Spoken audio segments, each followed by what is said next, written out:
Assalamualaikum warahmatullahi wabarakatuh. Selamat datang di channel Malik Aziz Sikon. Bantu subscribe dan nyalakan loncengnya. Semoga bermanfaat. Nahmaduhu wa nusalli wa nusallim ala rasulihil karim wa la hawla wa la quwwata illa billahil aliyyil azim. Asyhadu an la ilaha illallah wahdahu la syarika lah wa asyhadu anna Muhammadan abduhu wa rasuluhu la nabiyya ba'dahu. Allahumma salli ala nabi Muhammadin wa ala alihi wa sahbihi wa man tabi'ahum bi ihsanin ila yaumil din. Alhamdulillah, jemaah takbir yang muliakan. Lagi dan lagi kita banyak memuji Allah Subhanahu wa taala. Kita memuji Allah Subhanahu wa taala puji-pujian sebanyak makhluknya. Ada khalqihi, puji-pujian sebanyak ridhoannya, wa ridha nafsihi wa zinata arsyihi, dan kita banyak memuji Allah Subhanahu wa taala seberat timbangan arasnya, wa midada kalimatihi, dan kita banyak memuji Allah Subhanahu wa taala sebanyak kalimat-kalimatnya. Allahumma la usni sana'an 'alaika anta kama asnaita 'ala nafsik. Ya Allah, kami tidak bisa menyempurnakan puji-pujian padamu, hanya Engkau yang mampu menyempurnakan puji-pujian pada dirimu sendiri. Begitu juga kita banyak bersalawat kepada Rasulullah Sallallahu Alaihi Wasallam. Tidak ada yang paling payah, tidak ada yang paling susah dalam membawa agama ini kecuali baginda Rasulullah Sallallahu Alaihi Wasallam. Jemaah tamu yang Allah muliakan, pada kesempatan yang singkat ini kita akan membahas tentang doa. Karena bulan Ramadan ini kita tidak bisa lepas daripada doa. Karena bulan Ramadan juga dikatakan syahrul doa, bulan orang-orang berdoa, penuh dengan doa. Allah Subhanahu wa taala berfirman, "A'udzubillahi minasyaitonir rajim. Bismillahirrahmanirrahim. Wa idza sa'alaka ibadi anni fa inni qarib."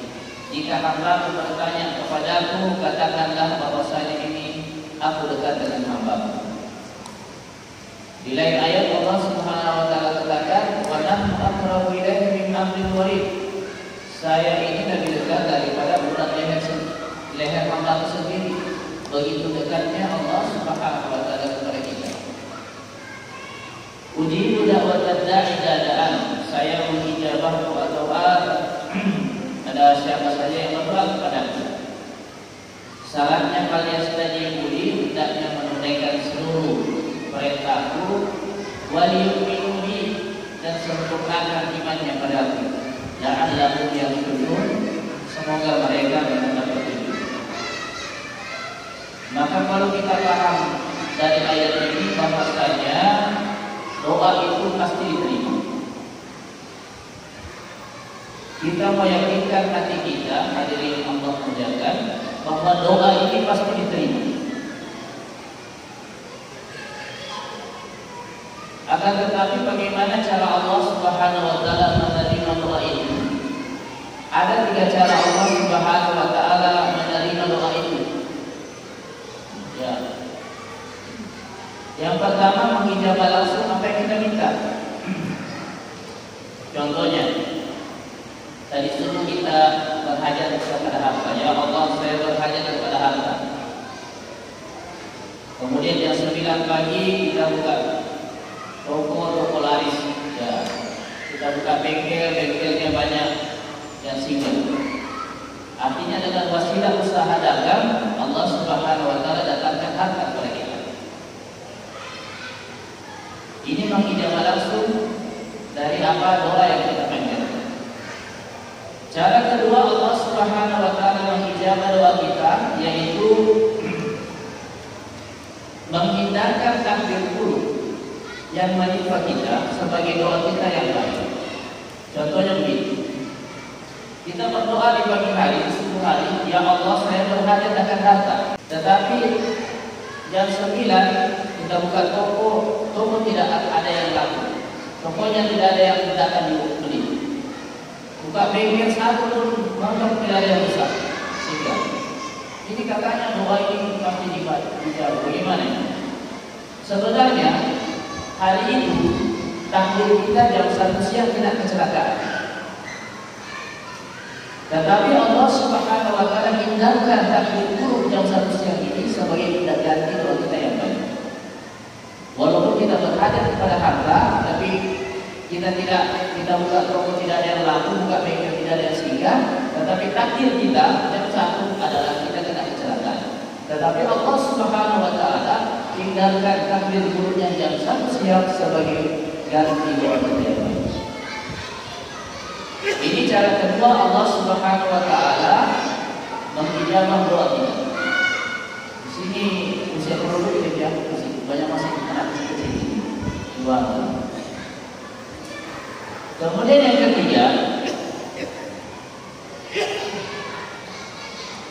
ketiga adalah Allah Subhanahu wa taala mengijabah langsung apa yang kita minta, menyimpan semua doa-doa kita ini di akhirat.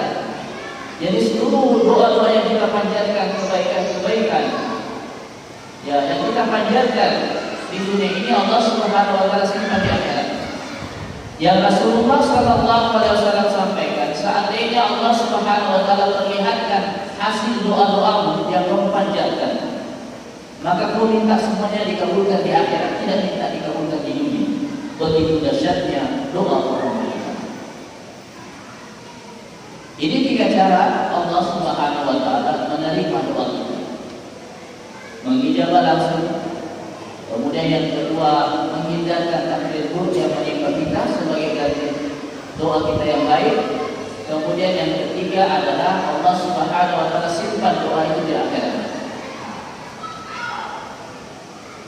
Lantas kalau kita di Indonesia ini, hadirin yang Allah muliakan, tidak ada tempat yang ditunjuk Rasulullah sallallahu alaihi wasallam sebagai tempat ambil doa. Oleh itu tidak usah ke gunung bawah kalian atau kita pergi ke Kopan supaya diijabah doa, atau kita ke kuburan-kuburan gunung, atau kita pergi ke kuburannya Nenek Malomo supaya Malomo damai. Di Indonesia ini tidak ada tempat yang ditunjuk oleh Rasulullah sallallahu alaihi wasallam sebagai tempat diijabahnya doa. Lantas bagaimana?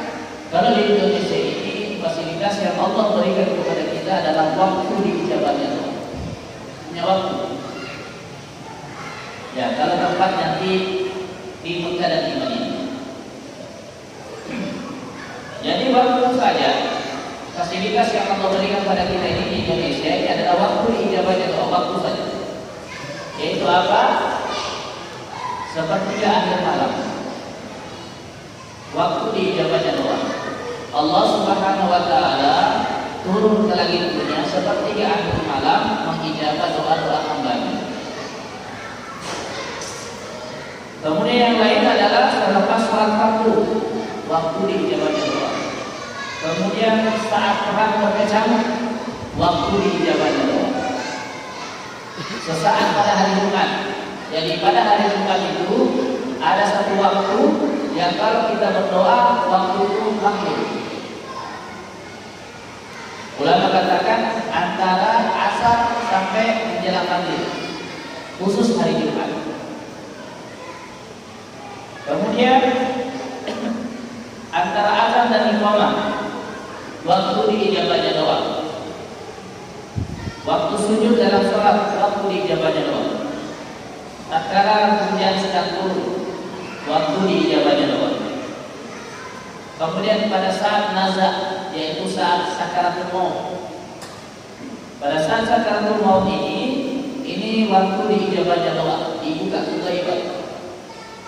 Ya, ada yang malaikat datang, olehnya itu orang-orang yang menghadiri sakaratul maut ini jangan bicara sembarangan, bicara yang baik-baik. Atau laqitu mautakum bila ilaha illallah. Talqinkan orang yang hendak meninggal dengan kalimat la ilaha illallah. Karena siapa di akhir hayatnya mampu mengucapkan kalimat la ilaha illallah, dijamin bagi masuk surga. Ya, maka disuruh tuntun. Ya, kalau dituntun lagi Pasien Iwan ini sudah 2 minggu nazar, tidak tahu mau mati atau masih hidup, gelisah saja, napasnya naik turun. Saya telepon sudah seminggu. Minggu kedua saya datang, bilang kenapa ini Pak? Sudah 2 minggu tersisa. Bahkan ada pasien yang sudah berhari-hari sakit dadanya dan dia lihat macam-macam, dia lihat ular, dia lihat buaya, dia lihat monyet. Ya, saya ditelepon malam-malam. Kenapa ada saya punya bapak ini dia macam-macam, lihat ular, lihat monyet. Di mana itu? Di Wahidi. Wahidi ini rumah sakit, bukan kebun binatang. Kenapa lihat begituan? Artinya Allah Subhanahu wa taala buka kegaiban. Ya. Dan mau menjelaskan kalau itu Allah Subhanahu setan memperlihatkan kepada kita ini wajah kedua orang tua kita dan melalaikan kita supaya tidak mengucapkan kalimat la ilaha illallah. Diingatkan masa lalu yang macam-macam ini, kemudian supaya kita lupa mengucapkan kalimat la ilaha illallah. Ya. Nah, kembali kepada cerita awal, ini kasihnya 2 minggu sudah. Minggu kedua saya datang, bilang kenapa ini sudah tersisa Pak?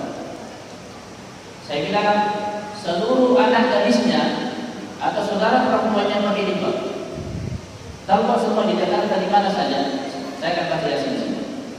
Semua ditelepon. Semua anak gadis apa segalanya anaknya perempuan begini. Alhamdulillah setelah pertengahan hasil sudah pergi. Karena apa?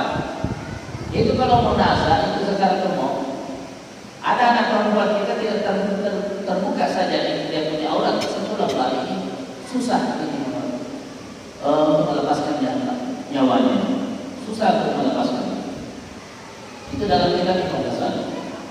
Jadi salah satunya adalah suruh semua berhijab. Ya. Itu waktu ini jawabannya doa adalah sangat umum. Kemudian pada malam Lailatul Qadar ya, kita ketahui bersama. Kemudian pada hari Arafah, ini juga adalah waktu diijabahnya doa. Kemudian ada pun tempat yang diijabahnya doa. Tempat yang diijabahnya doa yaitu kalau di Mekah Al-Maqaf secara keseluruhan, yaitu tempat tawaf secara keseluruhan. Tempat tawaf itu tempat diijabahnya doa. Kemudian multazam itu ujung pintu Ka'bah sampai Hajar Aswad. Ujung pintu Ka'bah sampai Hajar Aswad itu namanya multazam. Itu adalah tempat yang paling makbul diterimanya doa. Makanya kalau kita lihat di televisi Bapak Ibu sekalian, ada di bawah Ka'bah itu orang gelantungan begini. Ya, di bawah Ka'bah itu di pintu Ka'bah ada orang gelantungan begini. Dan Rasulullah SAW pernah tempelkan dadanya seperti ini. Jadi menempelkan dadanya dan berdoa. Mudah-mudahan batu yang pernah nempel di dada Rasulullah SAW itu barangkali kita di sini. Ya. Kemudian itu multazam. Kemudian di dalam Ka'bah ini ajaran bagi pejabat atau orang-orang kerajaan. Kemudian di Hijr Ismail itu adalah lingkaran setengah lingkaran putih yang di samping Ka'bah. Kalau kita lihat dari atas itu ada lingkaran setengah. Itu Hijr Ismail namanya. Tepatnya itu di Talang Emas. Ya, ancuran emas, jombi laut kalau bahasa kita ini. Itu banyak orang berdoa. Amin, memang ramai. Kemudian di sekitar di makam Ibrahim, bagi bapak ibu yang pernah umroh itu ada makam Ibrahim, yaitu ada kubah yang warna kuning, tidak jauh dari antara pintu Ka'bah. Itu jaraknya sekitar 4-5 meter. Itu di situ ada kubah kuning berdiri, ya sebesar ini. Nah, ini nama makam Ibrahim. Kalau kita lihat ada bekas telapak kaki Ibrahim waktu membangun Ka'bah. Nah, itu tempat diijabahnya doa. Ya. Kemudian di sumur Zamzam, di antara makam Ibrahim dan pintu Ka'bah, ada di situ di lantai itu tertulis Zamzam. Ya, jarang perhatikan, kecuali kita teliti sedikit. Zamzam itu di bawahnya itu pas sumurnya. Di bawahnya itu pas sumurnya, di lantai tertulis Zamzam. Di bawahnya itu pas sumurnya. Tempat diijabahnya doa di Bukit Sofa dan di Bukit Marwah. Nas'a, lintasan sa'i sebelumnya. Lintasan sa'i adalah tempat diijabahnya doa. Kemudian Arafah, Musdalifah, Mina. Khususnya di Jabal Rahmah, di Arafah itu ada namanya Bukit Kasih Sayang atau dibilang Jabal Rahmah. Ada 7 perikatan yang diakui bahwasanya di situ tempat pertemuan Adam dan Hawa setelah berpisah 40 tahun. Ya. Nah, di situ bertemu itu makanya dikatakan Jabal Rahmah. Wah, di situ juga adalah tempat diijabahnya doa dan doa. Manusia satu gunung itu dengan tulisan saja. Ya Rosdiana, Barunga, macam-macam. Saya bilangnya masalah aja buat speedo lagi. Ya ke situ. Ada lagi jemaah kita itu titik foto. Jadi kalau ada yang mau berangkat haji atau umroh, nah ini foto ada garisnya. Titik ini sudah selesai. Mudah-mudahan yang jodoh doakan. Ini titik di situ disalip-selipkan di celah-celah batu di situ di Jabal Rahmah. Ya, karena di situ mungkin kasih sayang. Amalan ini tidak ada arahan Nabi. Kalau ada yang berangkat umroh haji, tempat diijabahnya doa. Kalau pas ada di Jabal Rahmah, titik doa kepada kata sudah selesai, mudah-mudahan yang jodoh. Itu saja. Jangan usah titik foto. Titik foto banyak, foto berserakan. Ya, foto-foto. Ya, nanti tidak ada arahannya Bapak sekalian. Kita titik doa saja. Nanti itu foto nanti dihias sama unta yang tertarik sama garis kita. Ya. Jadi itu di Jabal Rahmah. Kemudian di Jumratul Ula itu ada Ka'bah. Ya, itu tempat diijabahnya doa. Kemudian tadi sudah dijelaskan sudah. Kemudian di sekitar dinding Ka'bah. Kemudian di Madinah tempat diijabahnya doa adalah di Raudhah, Masjid asli Rasulullah SAW. Kurang lebih begini misalnya. Berapa minggu? 25 atau 30? Kurang lebih begini. Kayaknya seperti ini. Masjid asli Rasulullah SAW itu dinamakan Raudhah. Rasulullah SAW sampaikan, "Ma baina baiti wa mimbari raudhatun min riyadil jannah." Adalah antara rumahku dan mimbarku adalah taman dari taman-taman surga. Maka orang paham betul itu. Khususnya tanggal 27 malam 27 Ramadan penuh. Mulai dari sore yang 3 kali tidak keluar orang sampai besok subuh. Dan tahanan itu kecil. Tidak pipis dan tidak. Kapan pipis keluar sudah tidak dapat lagi. Ya, karena kita mau antri di sini tempat 2 jam kita antri baru kita dapat bisa sholat 2 rakaat baru sudah diusir lagi. Ya, 2 jam. Karena kita tahu ini tempat diijabahnya doa. Seluruh haji dan umroh tahun ini. Ya. Kemudian di Masjid Kuba, masjid yang pertama kali dibangun oleh Rasulullah SAW. Oleh itu biasanya saya suruh ke ziarah luar. Itu dia ceritanya bos. Itu saya suruh jemaah dari Jazirah Iman suruh wudu. Saya berwudu di rumahnya di hotel karena Rasulullah SAW sampaikan siapa yang berwudu di rumahnya kemudian datang ke Masjid Kuba dan sholat 2 rakaat sama dengan pahalanya 2 umroh yang sempurna. Ya, jadi suruh wudu kemudian kita antar ke Masjid Kuba suruh sholat kemudian kita bawa ke Uhud, Masjid Qiblatain, Masjid Handaq, kebun korma. Di situ kebun korma, makan korma sepuasnya, silakan makan, gratis, makan coklat macam-macam. Makan apa saja di situ yang disediakan. di toko-toko gratis makannya, pilih mana saja mau makan dua apa. Cuma kalau bungkus bayar. Ya, kalau makan gratis. Ya, cuma kalau di kilo ya bayar sendiri, tetap bayar. Kalau sudah makan gratis, bungkus lagi gratis lagi melewati katanya yang pertama. Kalau kita bungkus bayar tidak sedikit. Kemudian itu, ya inilah tempat dan waktu diijabahnya doa. Masih sedikit lagi. Kemudian apa kira-kira yang menghalangi kita ini menghidap kita ini daripada doa? Allah Subhanahu Wa Taala katakan setiap doa orang beriman yang pasti dijawab. Rasanya kita sudah banyak berdoa dan tidak ada tanda-tanda dijawab doa kita. Apa kira-kira yang menghalangi doa itu tidak dijawab?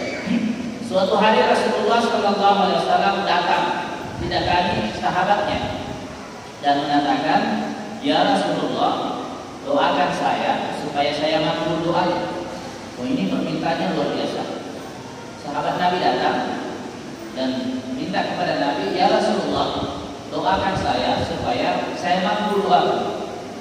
Maka Rasulullah Sallallahu Alaihi Wasallam tersenyum dan mengatakan, wahai saudara, wahai sahabatku, kalau engkau mau makbul doaku, perbaiki makananmu. Artinya apa? Yang menghalangi kita, yang menghijab doa kita yang tidak sampai ke langit ini karena makanan dan minuman yang haram yang masuk dalam tubuh kita. Makanan yang minuman yang masuk dalam tubuh kita yang menjadi darah daging 40 hari 40 malam sholatnya tidak diterima. Ya, makanan. Dan inilah yang menghijab kita dengan Allah Subhanahu Wa Taala. Saya orang pagi Ustaz sekalian, saya tidak yakin 100% masuk halal di dalam tubuh saya. Ya, ada yang sengaja, tidak sengaja, masya Allah banyak sekali. Kita sudah beli mungkin dengan cara yang halal, tetapi minuman kare apa segala makanan yang tercampur. Ya, tubuh orang beriman ini ada barang haram di dalam. Itu kita tidak sengaja, bagaimana maksudnya kita sengaja sendiri masukkan kita. Begitu yang kita masukkan barang haram ke dalam rumah kita. Dan itu dimakan oleh anak istri kita, masya Allah, sehingga menjadi darah daging bagi mereka, sehingga doa-doanya tidak diijabah dan kelakuan-kelakuannya pun haram. Padahal doa anak kepada orang tuanya makbul, doa istri kepada suami makbul, doa wanita ini lebih tinggi daripada 70 wanita. Ini dasar betul, tapi dibuat cara bagaimana kita ini terbiasa bercampur dengan yang haram. Itu yang menyebabkan doa ini tidak diijabah. Dan yang kedua adalah tergesa-gesa dalam berdoa. Tergesa-gesa dalam berdoa. Menagih Allah, ya Allah saya mohon HP, saya minta HP besok siang yang keluaran terakhir saya terakhir. Besok siang ya Allah. Nah itu kita berdoa namanya nagih. Ya. Itu juga tidak diijabahnya doa. Kemudian yang tidak ikut kami bagian dalam dakwah. Ya, hendaknya kalian menyeru kepada kebaikan dan mencegah yang munkar. Kalau tidak politik ini, maka kalau engkau berdoa saya tidak terima doamu. Kalau engkau minta tolong saya tidak tolong kamu. Jadi kita ikut ambil bagian dalam sekarang supaya kita ditolong oleh Allah dan diijabah doa kita. Kemudian yang terakhir adalah salah satu tidak diijabahnya doa adalah memutuskan hubungan silaturahmi. Orang yang berbombe 3 hari 3 malam, ini seluruh pahala wajibnya dan seluruh pahala sunnahnya Allah Subhanahu Wa Taala tidak angkat ke langit walaupun sejengkal di atas kepalanya. Itu 3 hari. Bagaimana kalau seminggu? Bagaimana kalau lebaran ini? Ya. Maka ini bahaya. Dan tidak itu saja, dia tidak mendapatkan doa-doa daripada doa orang-orang soleh di sekitarnya. Ini bahaya. Maka kita lapangkan hati kita sebelum masuk Ramadan, banyak orang ziarah ke kubur dan juga kita ziarah kepada orang-orang yang hidup yang kita pernah sakiti hatinya. Dan kita mohon maafkan, melapangkan hati dan kita banyak memaafkan. Dan sebaik-baik orang yang berbombe ini adalah yang duluan minta maaf. Adapun dia sebaik-baik orang yang memutuskan hubungan silaturahmi adalah orang yang duluan memberi salam dan duluan meminta maaf. Adapun dia tidak menjawab salahnya atau tidak memaafkan, dia berurusan dengan Allah Subhanahu wa taala.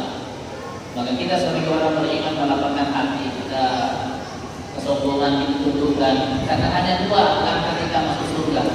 Hanya dua saja. Yang langkah yang pertama kita injak seluruh hawa nafsu, dan yang kedua kita masuk surga. Hanya dua langkah kita masuk surga. Tidak banyak-banyak.